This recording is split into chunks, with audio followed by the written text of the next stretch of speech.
जय हिंद दोस्तों। आज बिहार पुलिस मद्य निषेध का एग्ज़ाम था और मैं आप लोग के बीच लेकर आया हूँ। ये क्वेश्चन जो है आरा ज़िला में पूछा गया था। तो आप लोग और बताइएगा कि ये क्वेश्चन किस किस ज़िला में और पूछा गया है, नीचे कमेंट कीजिए। और चलिए देखते हैं, आरा वाले मिला लीजिए।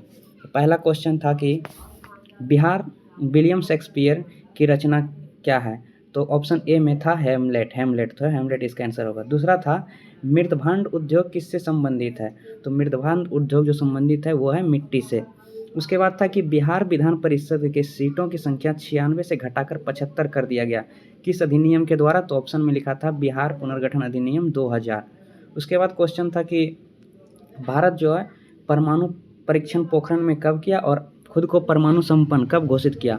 तो ऑप्शन सी में लिखा था 1974 और 1998। तो यही इसका आंसर हो जाएगा। उसके बाद पूछा गया था विश्व शतरंज दिवस कब मनाया जाता है? तो हो जाएगा इसका 20 जुलाई, जो ऑप्शन नंबर डी में था।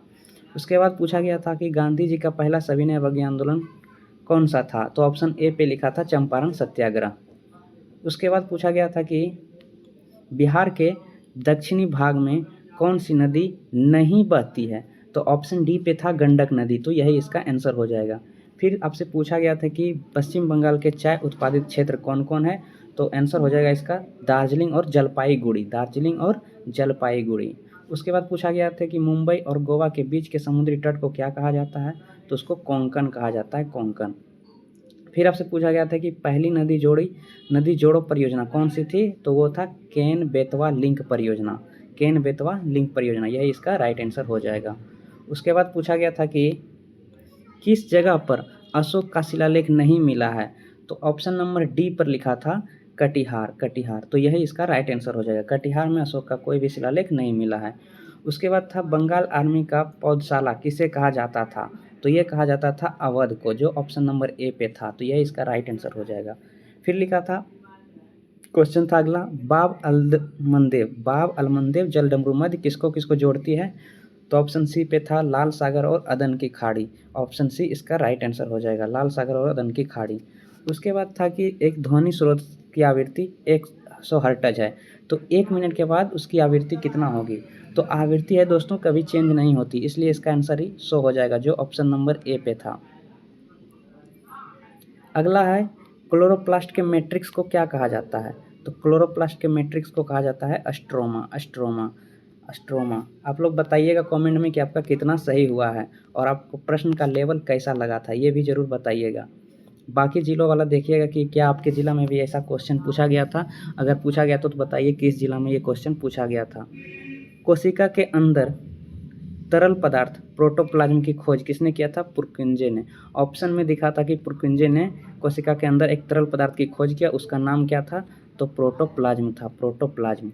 उसके बाद था दोस्तों संपूर्ण क्रांति का नारा किसने दिया? तो जयप्रकाश नारायण ने दिया, जयप्रकाश नारायण। फिर क्वेश्चन पूछा था कि कौन सा तारामंडल नहीं है? तो ऑप्शन डी में था साइरस। साइरस, तो यही इन आंसर हो जाएगा। फिर पूछा गया था कि तेजस्वी का विलोम क्या होता है? तो तेजस्वी का विलोम होता है निस्तेज। निस्तेज।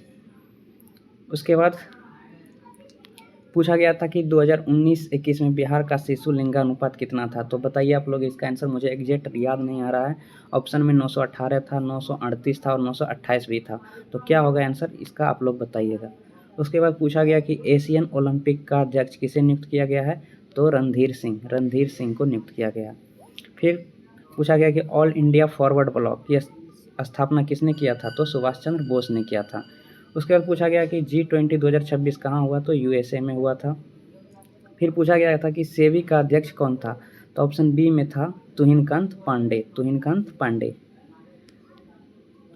अगला है शहरीकरण 2001 में भारत का जनसंख्या घनत्व क्या था? तो ऑप्शन ए पे लिखा था 324। तो यही आंसर हो जाएगा। फिर दोस्तों ये करंट अफेयर्स का एक क्वेश्चन पूछा गया था जो बहुत से लोगों को याद भी नहीं होगा कि ISSF जूनियर निशानेबाजी में 71 सदस्य का नेतृत्व किसने किया था? तो ऑप्शन डी पे था या ऑप्शन सी पे था शिवा नरवाल। तो यही इसका आंसर हो जाएगा, शिवा नरवाल ने इस 71 सदस्यीय निशानेबाजी टीम का नेतृत्व किया था। उसके बाद पूछा था मंजूषा चित्रकला शैली किस जिला से संबंधित है? तो ये भागलपुर हो जाएगा। फिर पूछा था करेंट से कि अगले 2 वर्ष के लिए बिम्स्टेक का अध्यक्ष किसे चुना गया है? तो ये बांग्लादेश हो जाएगा, बांग्लादेश। उसके बाद पूछा गया था कि 2025 में विश्व नवाचार सूचकांक में टॉप पर कौन रहा है, तो स्विट्ज़रलैंड रहा है, स्विट्ज़रलैंड। फिर पूछा गया था कि भारत में किशोर की आयु क्या है, तो ऑप्शन बी पे था 10 से 19 वर्ष, ऑप्शन ए में था 5 से 12 वर्ष, जो बहुत से लोगों मार दिए होंगे 5 से 12, लेकिन इसका आंसर होगा 10 से 19।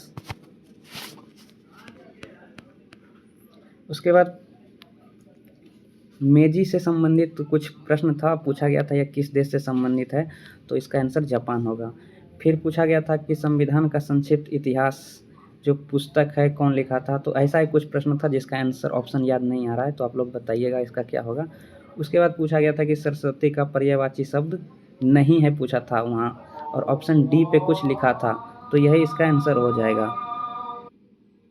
अगला पूछा था कि पटना हाई कोर्ट की पहली महिला न्यायाधीश कौन थी, तो ऑप्शन में जिस ऑप्शन में रेखा था वही इसका राइट आंसर होता। फिर आपसे पूछा गया था कि बीपीएससी का प्रथम अध्यक्ष कौन था, तो राजधारी सिन्हा था, राजधारी सिन्हा। अगला क्वेश्चन था जो ये बच्चों से संबंधित संस्था पूछ रहा था, एग्जैक्ट क्वेश्चन याद नहीं है, लेकिन हाँ कुछ ऐसा ही था, बच्चा से संबंधित जो संस्था पूछ रहा था उसका यूनिसेफ हो जाएगा आंसर, यूनिसेफ। फिर पूछा था कि कैच करते समय खिलाड़ी पीछे की ओर अपना हाथ खींचता है, क्यों खींचता है, तो ऑप्शन ए में लिखा था कि संवेग के संरक्षण को बढ़ाने के लिए, लेकिन वो नहीं होगा। उसके बाद ऑप्शन सी में लिखा था कि बल को कम करने के लिए, और उसके साथ कुछ लिखा था, तो यही इसका राइट आंसर होगा।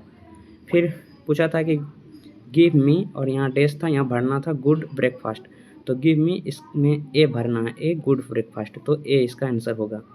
फिर आपसे एक साइंस का क्वेश्चन पूछा गया था कि बहुत बढ़िया, केमिस्ट्री का था, कि एक्स एक बिलियन है जिस पूछा गया था क्या था, एक्स के एक जलीय बिलियन वाई का उपयोग सफ़ेदी के लिए किया जाता है, तो ऑप्शन में था CaO चूना, और एक था CaOH2 बुझा हुआ चूना, तो यह इसका राइट आंसर होगा।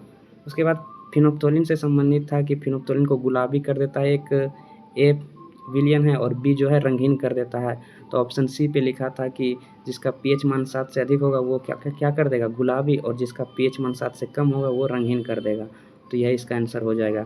फिर आपसे पूछा था कि अंतिम मुगल सम्राट कौन था, तो बहादुर शाह जफर था। उसके बाद पूछा गया था कि आर्किमिडीज के सिद्धांत से संबंधित कौन है, तो हाइड्रोमीटर था, ऑप्शन नंबर बी पे यही आंसर हो जाएगा। उसके बाद पूछा गया था कि ग्रैमी अवार्ड किस क्षेत्र से संबंधित है, तो संगीत इसका आंसर हो जाएगा।